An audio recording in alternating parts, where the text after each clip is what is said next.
when you work with AutoCAD and draw anything you'd like, everything is drawn with full size, so its scale is going to be 1:1. It's exactly how you draw it.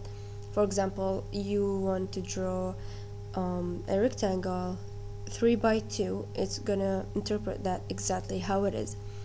So let's just say I have this plan view of this building or anything, and I want to print it out on a sheet of paper. It's very difficult to put these dimensions on a sheet of paper. This is 5 meters, 5 meters, so it's gonna add up to, maybe sometimes I have it adds up to 100 meters. It's really difficult to put it on a sheet of paper, so that's why I have the layouts. It's interpret my drawing into sheet of paper. It depends on the size that I want and the settings of the printer that I'm using.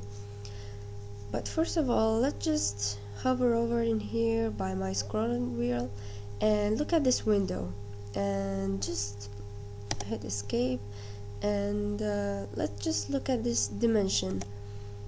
I want to understand what AutoCAD is giving me. What are the units? What unit is using now, since I said it's full size and 1:1 scale?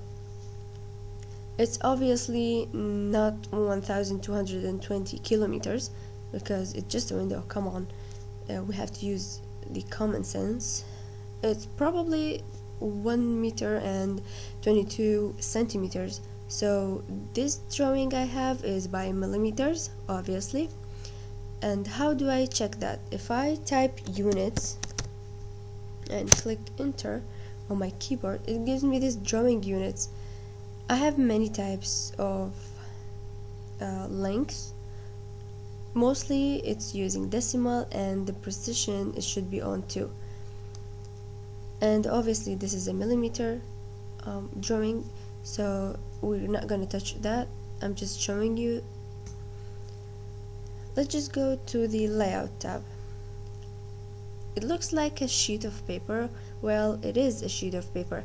It shows me how much of the drawing is showing on that sheet of paper, but what is the size of this sheet of paper is it might be A2 or A3 size. Maybe in America or Europe these sizes could be different. So this dashed line is the edge of the paper. On this side right here, nothing is gonna be printed. I repeat, nothing will be printed on that side. Only the inside of it is allowed to print. So these settings depends on the printer you're using and the printer settings.